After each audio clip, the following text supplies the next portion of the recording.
Hi, welcome to my Flosstube. My name is Allison. I live in Nebraska, and this is my Flosstube channel, Cozy Cabin Stitching. And Cozy Cabin Stitching is also the name of my Etsy shop. I design cross stitch patterns. I'll put the link for that down below and check it out if you want to. So I'll get to, this is a regular Flosstube episode, so the first thing I will talk about are my FFOs. And if you're new to Flosstube and new to cross stitching, FFO stands for fully finished object, and I actually have one, which is exciting. So my FFO is a piece I designed myself, and this one is called Be Still My Heart, and it says be still my beating heart, and this is kind of my Valentine's Day piece I designed. And here, I'll put it closer so you can see. And so I kind of designed it in kind of an old-fashioned like sampler style, and this border is the flower on the border. It's called a bleeding heart flower, which is kind of an interesting name of a flower, but it's an actual flower that looks like a heart with it has two little petals hanging down that makes it kind of look like a bleeding heart. And these grow. I have had these in my backyard at my parents' house. They had those in their backyard for a while, and then we see them around our neighborhood too, so they do grow in the Midwest. And so I kind of wanted to put those around the edging. And then Be Still My Beating Heart, I read a lot of classic literature, and so this is a line, it's not always quoted exactly like this, but you think of like Jane Austen novels, like when the protagonist sees her love interest, it's like, oh, be still my beating heart. And recently, what made me think of this line is I was reading A Court of Thorn and Roses, is that the name of it, by Sarah J. Maas. And the protagonist in the book didn't say this exactly, but she was kind of like, her love interest was holding her hand. She's like, oh, I hope he doesn't feel my pulse through my quickened pulse through my hand while he's holding my hand. So kind of in my head, I'm going, oh, be still my beating heart. Like that kind of line from classic literature. And I actually did some research on this one, and interesting enough, this was similar lines to this was found in Shakespeare, but it was also in Edgar Allan Poe's poem The Raven. He didn't quote this exactly, but I kind of thought of that, like thinking about that kind of that Gothic literature, like thinking, ooh, you could kind of go kind of more dark with this and be like, oh, I'm scared, be still my beating heart. Like you could kind of do different colors and make it more of kind of a Gothic literature, kind of less Valentine's Day, more dark. So there's that one, and this is nice. I stitched this on 28 count Laurel Lugana, and if you stitch it on 14 or 28 count, it fits in a standard 5x7 frame, and I love designing pieces that fit in a standard size frame. That's great for me because it's a lot easier to find standard size frames, so that's always a plus. A lot of times when I design, I try to design pieces that fit in standard size frames. It's just easier to finish them that way. But there's that, and this frame I've had for a very long time, so I don't remember where I got it or anything like that. I just thought it fit the mood of the piece, because I wanted to have that kind of old-fashioned look. So Be Still My Beating Heart. That's my new release. You can find it in my Etsy shop, and I'll link that below. And I've said that in one of my other videos. I like stitching borders like this, kind of the old sampler style borders. They're so much fun to stitch, and they're kind of fun to design too. So there's that one, and it's only three thread colors, and I've charted it in DMC, but you could definitely use like fancy floss or something for it. That'd be really cool, pretty. And pick your own colors, do whatever you want with it. So there's that piece. So that is it's not my only FFO, but it's the only one I can show you. I have two other FFOs, but I can't show them to you until probably this fall, but you'll get to see them eventually. I just can't show them to you yet. They're kind of secret stitching, but eventually I'll get to show them to you, which will be good. So I did have another finish though. This one's not fully finished yet, but it is a stitched finish. And this one is, I thought I don't have a lot of Christmas stitches, so I thought it would be fun this year to try to stitch one like small little Christmas ornament each month. And so this month I picked it out of, this is the 2022 issue of Just Cross Stitch magazine. It's their Christmas ornament issue. So it has like 70 plus ornament designs. I thought this would be like fun to have sorry, I got a little bit of glare in there. It'd be fun to have on hand and just kind of pick an ornament out of here. I have their 2021 issue too. I thought it'd be fun just to kind of have them in a bag, pick an ornament from here each month and stitch it. And there's a lot of really cute ones in this issue. And so the one I stitched for this month it's called Love and Joy. Here it is. And this one is, the designer is From the Heart NeedleArt by Wendy. And I stitched this on a 14 count piece of tea dyed Aida that I tea dyed myself.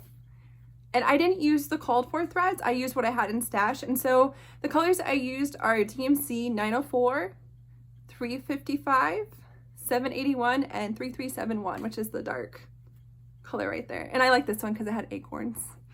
We have a lot of squirrels where we live, and my son loves squirrels, so I'm like, oh, it has acorns, love it. And it says Joy, and it was a really quick stitch. I think I stitched this up in probably one evening of stitching and then a couple hours, an hour or two the next day, and I had it done.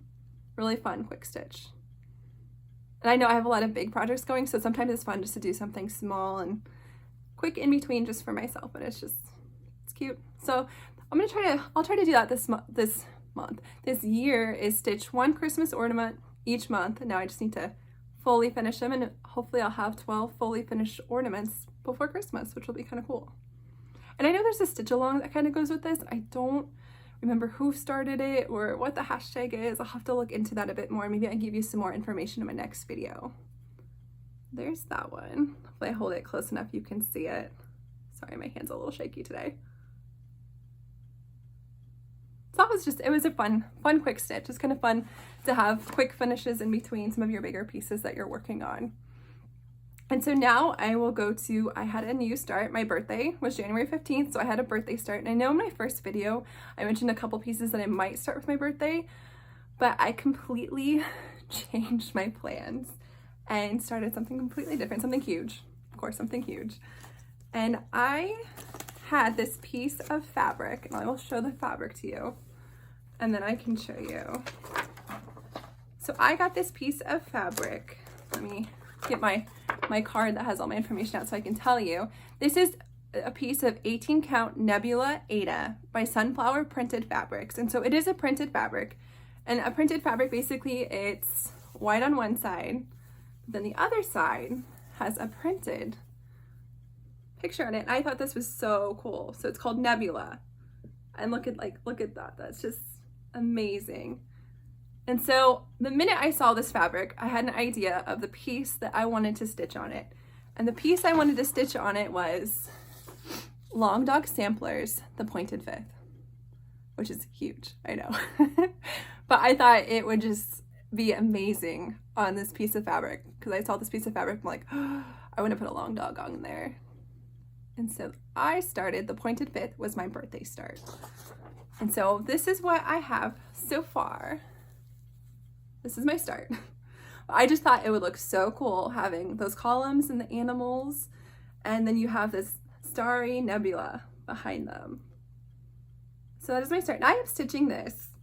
I've never tried this thread before, but I'm stitching it in sulky threads. So I'm just doing sulky black. And if you don't know, sulky is, they come on spools like this, and they're 12 weight threads, and you just stitch with one strand. And I always thought like sulky, you stitch on like 28 14 count or 32 16 count. And then recently I've listened to a couple floss tubers, and they talked about stitching with one strand of sulky, if I can talk, on 18 count fabric. And so I was like, ooh, I want to try that, because 18 and 36 count are one of those counts where you're like, okay, do I use one strand? Because sometimes one strand works great, or do I need to use two strands? Because sometimes you don't quite get that coverage depending on, you know, how it's dyed, how it's processed. You don't always get that great coverage with just using one strand on 18 count. And so they had mentioned using sulky on this and giving you just this really full coverage, but not being too bulky. And it definitely does that, which is, I think, pretty amazing. You can kind of see the coverage a little bit there, but it's not too bulky, and it's nice because then you don't have to use two strands. You can use one strand, especially on a piece, if I can scoot it back, this big. It's nice to only have to use one strand to stitch on it. So I'm really having a fun time using sulky stitching on this. I want to do like more sulky conversions on the 18 count or 36 count fabric. And this fabric by Sunflower Printed Fabrics it's great. Sometimes you get Aida and it's just so stiff, which I don't mind stitching on stiff Aida because I stitch in hand. So I find like days that I'm stitching a little bit tighter and I kind of need that like stiffness. Like I'll go to a project that I have on stiff Aida if I feel like I'm pulling too tight or something because I stitch in hand. But like this one is just really just soft and the drape is nice and it's just really a nice Aida to work with. So there's my start on there. I'm excited to get more progress on this and I know it's going to take me a long time. I'm hoping to work on it a little bit each month. There's my start and this was a really fun birthday start. Get my little bunny and this little pig here.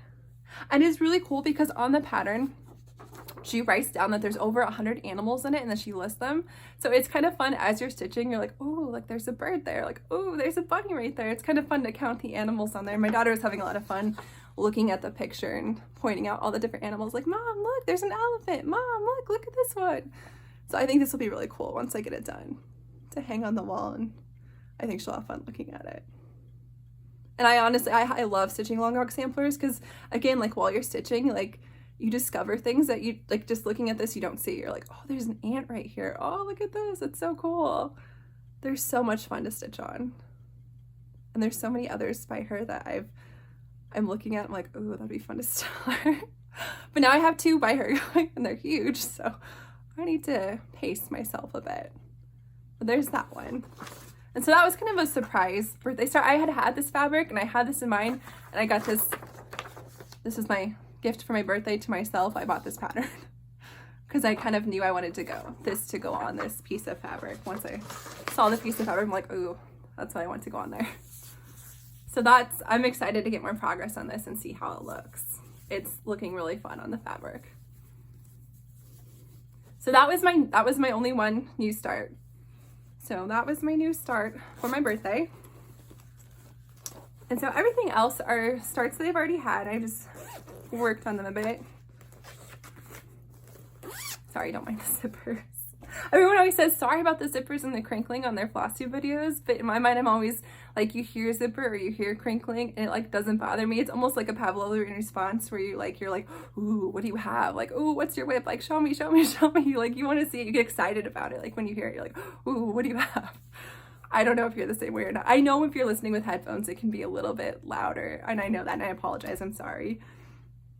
So my next whip that I worked on was my Botanical Sal, and this one is by the Steady Thread, and I'll show you.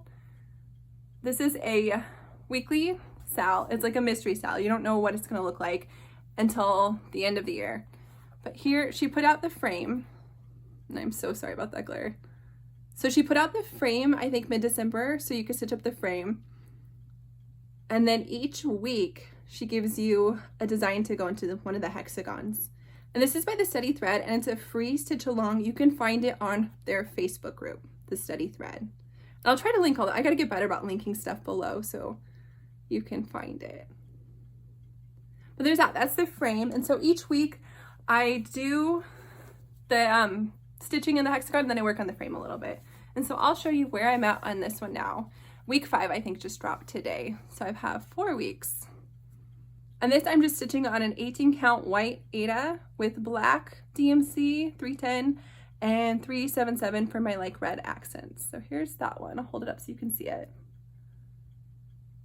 And this is a black work. It's not cross stitch, it's black work. And I had never done black work before, and I'm having lots of fun kind of learning how to do black work and working on it. It's fun. You can see I'm slowly filling in my frame, but it's fun to get this out and work on it each week. And then it's just a little bit each week. This only like takes you like maybe an hour, 2 hours to do each week. And then you'll have this big, beautiful piece by the end of the year. So that I have 4 weeks done on that. And like I said, I think week 5 came out today. I haven't looked yet to see what week 5 looks like, but this is one that I worked on. Ooh, I have to show you this project bag. My mom made me this project bag for my birthday. And this one again has reclaimed embroidery on it. And I think it's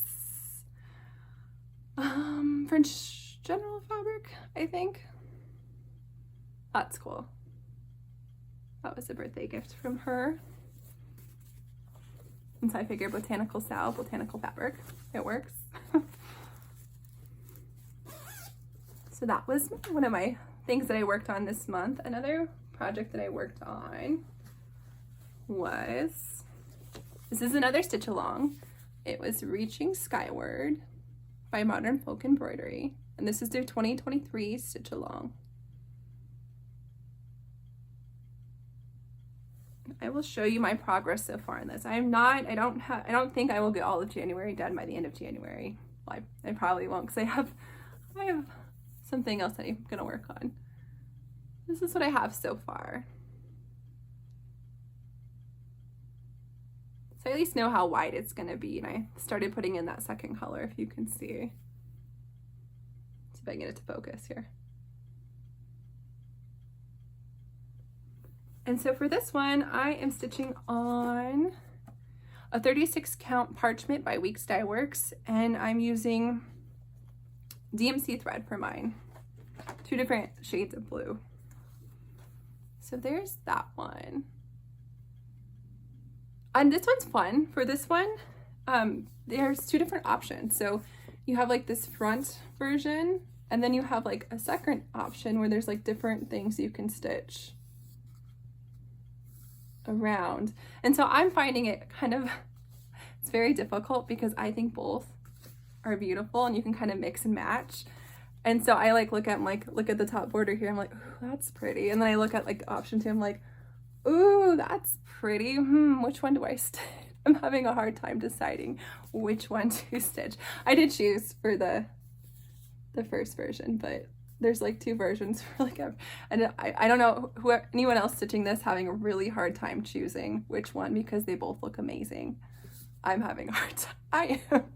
I'm also pretty indecisive sometimes too, so it makes it a bit more difficult. So there's that one. That's another project that I worked on. And hopefully, I'm hoping maybe work on this another day in January before January's done, and I'll definitely pull it out next month and work on it more. This is one that will get pulled out every month to get worked on. I don't know if I'll be able to keep up with everything each month, but every month it will get worked on. So then my next project I worked on is in this project bag, and the one my mom made me. And this one is called Bohemian Bliss by Carolyn Manning Designs. I got a little bit of progress in on this one. Oops, sorry, I'm having fabric trouble here.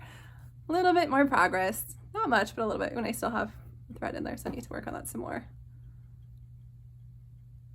And this one I am stitching on 18 count fiddler's cloth and using all of the called for DMC. And it's just a fun, relaxing stitch to do. So I got a little bit more done on that one. And this is one that I usually pull out as my travel piece, or if I'm just having a really stressful day, it's nice to pull out and just stitch on this one because it doesn't involve a lot of counting. So it's just a comfort thing to stitch. And I need a comfort stitch. So I got a little bit done on that one. And then my next 2 projects I worked on are part of my January calls for WIPGO. And if you don't know what WIPGO is, it's kind of like a bingo board where you put 24, 25 of rips. Usually the middle is like a free space. And then each month 2 numbers are called, and those are, you have goals for your 2 numbers that are called. And usually my goal for my numbers is work on it 5 days, and I could work on it maybe an hour in the day, or maybe I work on it for 3 or 4 hours in the day, depending on how much stitchy time I get. Maybe I only get 20 minutes worth of stitching on it. But if I touch that WIP for 5 days within that month, then I've reached my WIPGO goal. And WIPGO is something that is done by Jessie Marie Does Stuff, and I'll link her down below. She has some great tutorial videos on how to do it, how to set it up. But each month 2 numbers are called, and that's what you work on. So this month, my 2 numbers that were called are, my first one, let me pull up a picture of it so you can see what it will look like. I have completed my goal on this one. I've worked on it for 5 days.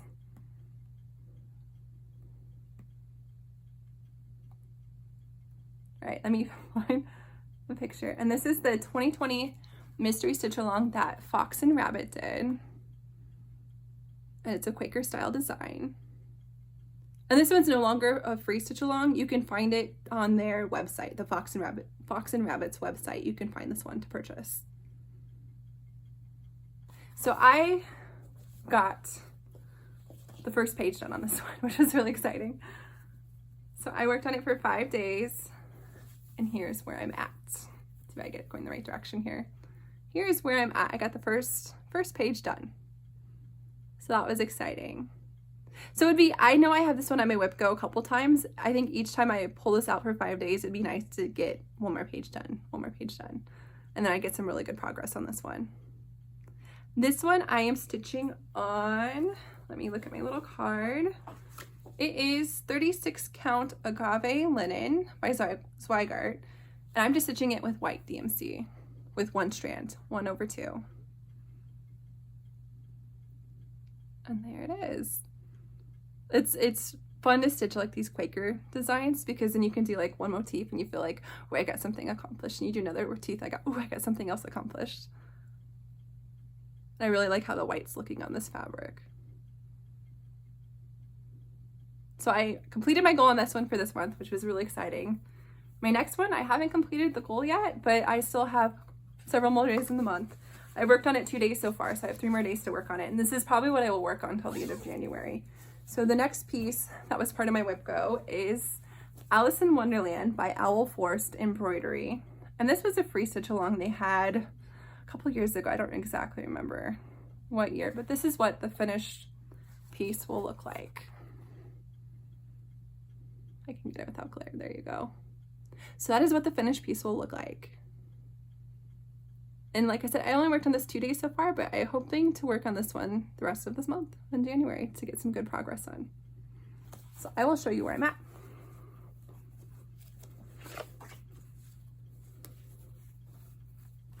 Here is where I'm at. So I finished the second clue, and I'm starting up in this corner. There's the white rabbit, so I'm starting on him.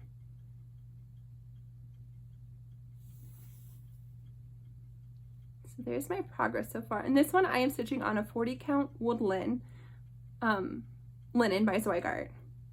And I'm using, there's a full color version where there's a lot of different colors, and there's a 3 color version, and I'm doing the 3 color version, which the 3 color version just has 3 colors. I'm using the DMC. It's just like a dark brown, a red, and then a cream. So just 3 colors. And I'm having a lot of fun working on this one. So I'm hoping to get a lot more progress by the end of January. So hopefully my next video I'll have the rabbit done, and then I think they have like the border going all the way across the top, so you know how wide it is. I'm hoping to have that done too. I'm sorry, I didn't iron anything for this video. I didn't have much time to get ready for this today, so I apologize for my wrinkles. So those are the WIPs I worked on since my last video. So now I'm going to get into my plans. And on the 25th of each month is when the WIPGO calls happen. And so I think this, for February, they called 7 and 11. So I will show you my projects I had for those 2 days. And these are my plans to work on in the upcoming days. So the first one that was called for me, let me pull it up again here so you can see. A lot of my patterns I have digitally. So here it is. So this is what the design will look like. It is Little Women by Sapphire Mountain Handcrafts. And you can find this pattern in her Etsy shop. And again, that's called Sapphire Mountain Handcrafts. And I will show you where I'm at. So I'm hoping to get 5 good days of progress. And in my mind, I think it would be amazing if I could finish this one. So maybe work on it more than 5 days and go for a finish. Here's where I'm at. So I have a bit more to do. I have to fill in that house. I have the borders that go down the side, and then the words at the bottom. And usually the words are pretty quick stitching. So it would be nice if I could get this one done in the month of February. I think that would be amazing. So I might go for a finish with this one. And this one I am stitching on 32 count ivory. Let me see if it might be ivory or it might be lamb's wool. Let me double check. Lamb's wool, Lugana. Lambs, so 32 count lamb's wool with the called for DMC. So I think say it now. We'll see if I stick to it. It would be nice to have a finish on this one in February. We'll see. We'll see. You'll see by the end of February if I have it done or not. And then my other WIPGO call for February was this one. It's called Sew by Row by Lori Holt. So that is what it will look like finished. But I'll show you where I'm at. So here's where I'm at. I have 2 pairs of scissors done. And this one is stitched on a 25 count white Lugana, and I'm using the called for floss, which I think is just DMC for this one. And so for this one, I think I'm working on it 5 days. I think it'd be nice to get a couple of the rows done. So we'll see how far I get on this one. I would say, oh, I'll go for a finish on this one too, but I don't think I'll have time to do both of them in February. It'd be nice, but I don't think so. But I'm excited to have, it's always fun when WIPGO calls come up, because then you like kind of have a focus for that month and it gives you kind of a direction. Because with me, I know I'm indecisive and I just want to work on everything all at once. And sometimes I feel like you sit there like, okay, what do I want to work on tonight? Like, what do I, and you spend like half hour to an hour just trying to think about what you want to work on. So this gives you more direction to go like, okay, these are your goals for this month. This is what you're going to work on. So I really enjoy doing it just for that aspect. And plus it allows me to get some good progress in on some of my bigger pieces. And I'll show you the threads for that one, because the threads for that one are really, the color palette's really pretty. And like I said, they're all the called for DMCs. So there's the thread. So those are my plans for this next month, is to work on my Modern Folk Embroidery style, work on that some more. I still need to work on, I didn't bring it with me because I haven't touched it yet, The Dark Queen of the Earth by Autumn Lane Stitchery. I need to work on that one some more. And then to do my 2 WIPGO calls for the month of February. So those are my upcoming plans of things that I want to work on. So now I'm going to go to my stash acquisitions. So I had a birthday. So having a birthday, I have maybe a little bit more stash acquisition than I usually do. So let me show you what I got. So this is a pattern that I've had, I actually got it for my birthday last year, but then I actually now have it fully kitted up because I got the fabric for it as part of my birthday gift. And this one is Mirabilia Stargazer. And I've always seen this one. I'm like, oh, I want to do that one. It's beautiful. And so looking at the cover, I was trying to decide what kind of fabric I want. And just looking at the cover of it, I really just like how the cover works, how the cover looks. And I think the called for fabric is 28 count amber toasted almond linen. And I like stitching on Lugana. So I found a piece that's very similar in color. It is a 28 count khaki Lugana, which hopefully the color's not, it's getting blown out just a little bit, but that's about right to stitch it on. So I thought that would be pretty, because I really like on the cover, because it's fabrics with modeling are beautiful, and I've seen this one done with fabrics that have modeling in it, but I really just want those stars and those sparkle to stand out. I feel like on a plain fabric, they just really pop, and you can really see them on the cover. It's hard to tell in the cover picture, but like just looking at it, I just wanted that to pop and not get lost in the modeling. So that's why I chose like a plain Lugana to stitch it on. And so I have, the only things I don't have this for this yet are the beading, and I don't have the Mill Hill beads. It doesn't call for any of the Kreinik or anything like that, just it calls for Mill Hill beads, and I don't have those yet, but I'll get those because obviously I need to stitch all the DMC on here first before I can add the Mill Hill beads to it, so I have some time. But I don't have them on floss bobbins yet, but I do have all the thread for that. I need to sit and put them on floss bobbins. I'm not sure exactly when I'll start this, but hopefully soon, because I was watching the Huga Stitcher. She has this one started on hers, and she's currently stitching this one, and watching her stitch it, I'm like, oh, I need to start mine because it's just beautiful. And I know it'll take me a while, but it's just beautiful. I want to start. So I might start that pretty soon, since she's working on hers, and still she doesn't have it finished yet, so I can work on it with her. So I have that one. Now I have fabric for that one, so I can start it. And another stash acquisition I had was this bag. My mom made me this bag for my birthday. So cute, Christmassy bag. So like I said, I don't have a lot of Christmas stitches, and so I wanted a piece that I could start that would be kind of Christmassy. And so something that I got for my birthday was the Prairie Schooler Evergreen. And I like this one. It's kind of a woodland Christmas.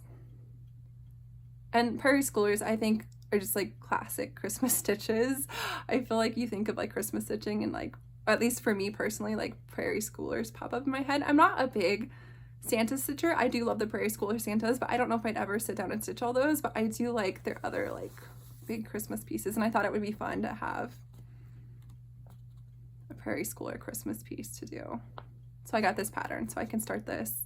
Maybe for Christmas in July, I will start this one. So I got the pattern, and then I already had a piece of 28 count, my favorite fabric, 28 count mushroom Lugana. So I have that. And then I just got the called for DMCs. So it's super easy to kit up. And I think there's only like 7 different DMCs that the pattern calls for. So too many. So I have the threads, I have the fabric. I'm thinking it might be a fun start for like Christmas in July. Might be a fun start for there. It'd be nice to have some more like stitch Christmas pieces, because I like stitching fall, so I have a lot of fall pieces started and stitched, and I'm kind of getting some more for other holidays, but not a lot of Christmas things, so it'd be nice to have some more Christmas stitches. And then there was one other pattern I got for my birthday, and this one, the minute I saw it come out, I think it came out for Expo in the fall, but the minute I saw it come out, I'm like, oh, I have to stitch that. And this one is Heartstring Samplery, Scary Sampler. And I saw that and I was like, there's a Death Star for the moon, like perfection right there. There's dinosaurs flying in the sky, love it. And then I believe the flowers look like one of the like creatures from Stranger Things. And I just love all of her references, and she does have them all listed in the pattern to like sci-fi and horror novels and horror films, and it was just like, oh, I love it. And I love a good, like, it's like a morning sampler, if I can say that correctly. And I like how this is something that I would stitch and I would leave it up all year long. It would be on my wall all year long. And I love it. So I got this pattern. I don't have it kitted up yet, but I had this fabric in my stash. I think it'll work nicely for it. I have a piece of 32 count Picture This Plus Frin, which I think I will use for it, and it has just kind of some nice modeling to it, but I think this piece is so special that I want to kit it up with the fancy floss, which will take me a while to slowly, with my cross-stitching budget, slowly buy one here or there to acquire them. But I think it'd be nice. I think a goal would be to like have all the fancy flosses by fall and make this maybe like my fall or even my like Halloween start. I think that'd be fun, even though it's something that I would stitch and keep it up in my home all year round. It would be on my wall because I just think it's so cool. So that was well, not my last, but I have one more thing to show you. Not my last birthday acquisition, but that's my last birthday pattern that I got, which I'm so excited. Slowly I will kit this up, slowly this year. Because I don't have the biggest budget to buy all the fancy flosses for it, but I think this one's so special. I think you gotta do it in the called for fancy floss. Because I think it would look so cool. And it would be a very priced piece that I'd have on my wall in my house. Because I love sci-fi and I love horror films and horror fiction and all of that stuff. And Beth Twist put in like everything I'm into. It's included in this piece. It's like, okay, yeah, I'm totally for that. So I had one more birthday gift that I want to show you, and this one was super, super special. It is something my mom, as I said, she recently got back into cross-stitching since I've gotten back into cross-stitching, and she stitched this piece for me, and I opened it, was like, it's amazing, isn't it? It is so cool and such a surprise that she stitched this for me. I was like, oh, like, be still, my baby. Isn't that beautiful? Like, I have I think she stitched out in a 14 count Aida. I'm not sure the color, and it looks like she used a variegated floss. I'm assuming maybe a fancy floss. I don't know what brand or what color, what she used. I could ask her if you want to know, see if she still remembers. But I think it's cool. It has these buttons on it. She found these really cool. Sorry, there's a bit of glare on the button, but she found these really cool buttons. And then she put an actual, I don't know if you can see it, like a real needle sticking into that. She's the lady stitching with. I thought that was so cool, and then she got it framed. It turned out, it's beautiful. This has a price place in my house as well. And she did give me the pattern. The pattern is called The Stitching Lady by Homespun Elegance, if you are interested. The Stitching Lady by Homespun Elegance. And I think it's cool. So there's like a little needle book in here you could stitch. I think it'd be cool to stitch a little needle book. But it's just, look at it a little bit longer. It's just beautiful. It's beautiful. So this will definitely have a place in my home. I think, and a lot of you probably know this, one thing about being like a crafter or a stitcher or somebody who makes things by hand, there's just something so special about something that is handmade. And I think being a crafter, you know that because you know the time and the effort and the work that it takes to make something like this. And so it's so appreciated. It's amazing. And it's like one of those things where you're like, oh, it's gonna be like hopefully an heirloom that my kids will want to keep because your grandma made this. But I think it's something like as a crafter, like you know that. And that's like you go to thrift stores and antique shops and you see like these stitching things that somebody like just donated there. And I know you can't keep everything. I get that. You can't keep everything, but then you just like, you want to save the stitches. You want to save it and be like, oh, somebody spent like hours making this. Like, it's so special. You don't want to see it like go into like a landfill or a dump. You want to save it. And I think that's so cool. I'm just going to hold this up for the rest of the video and just talk with you. Oh, okay, I won't do that. But that was a very, very special birthday gift that my mom gave me. And I wanted to share it. So then the last thing I will talk about is I watch a ton of Flosstube. I watch a ton of different Flosstubers. And I want to give a shout out to some of the Flosstubers that I've been watching probably within last couple days. And this is something I kind of want to include in each video, give a shout out to those ones that I've been watching. So someone actually just watched her latest video last night is Cam the Stitcher. And I will link all of these below. But Cam the Stitcher, she has a lot of, I love seeing her stitching. She's got a lot of great WIPs. She uses a lot of fun colors on things. She's really fun to watch, so check her out. Another one that I watch quite a bit is Bridget, the Museum Stitcher. Love watching her video. She's so like, I love her personality and she's just so excited about stitching. It's fun seeing like what she's working on. And then another one that I've been watching, and I've just found them recently, is Dee's 20 Stitches. And their videos is so like, I love their the sense of humor and their personality is just so great. I love it. And they're also doing something called Stitch for Pride this year, so check them out. I'll link the video down, or their channel down below.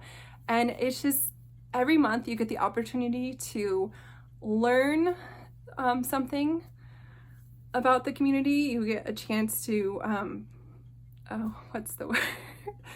you do something in action for the community, and then you also, there's like a stitching prompt. I didn't get to the stitching prompt this month, but like doing all the other things and being able to learn and grow more for Stitch for Pride has just been, and it's a year-long thing, like that to me is like amazing. So check out their video down below. I will link them. And then another one that I just found recently, but she's been around for a while, is Stitches by Shelby. So I've been kind of going back and rewatching all her old videos, but she's got a lot of really fun stitches too, and she knits, and it's fun to see her knitting. That's just too. I think in her last video she had this beautiful sweater she knitted, so check her out. I knit, but I'm like a very basic knitter, so I love watching everyone else, like the Seattle Stitcher. She's another one that I would like to shout out. She's actually next on my list. Megan, like she knits too, and watching, like seeing all their knitting is just like amazing. It's like, oh, it's beautiful. So my next shout out is Megan, the Seattle Stitcher. I love watching her videos. I love, she reads a lot of historical novels, nonfiction novels, and I love like hearing about which one she's reading or which one she suggests, and it's just, I find them fascinating. History is one of my favorite subjects, so reading about history, learning about history, I love it. So I like seeing that. And a new Flosstuber, she has one video out, I'm hoping she'll put out some more, is called Mod Cross Patterns. I've been friends with her for a while on Instagram. She just put out a Flosstube video, I think a couple weeks ago. Check her out, she's great. It's fun seeing what she's stitching on, and plus she lives on a farm, so you get a little bit of info about the farm. She's got a super cute cow picture in her last video, not, sorry, spoilers, but check her out, super interesting. Link her down below. And then one that I've been watching for probably since close to when she first started releasing videos is Pam from Stitching in the Land of Good Enough. I just watched her video this week, and I love watching her videos. So whenever she puts up a new video, I'm like, oh, I gotta watch it. It's one of my weekly watches. So those are my Flosstube shoutouts. Thank you so much for watching my video, for subscribing, and for liking, and for commenting down below. It's been so much fun reading the comments and talking back and forth with people. I've had so much fun doing that. So thank you so much for watching, and bye.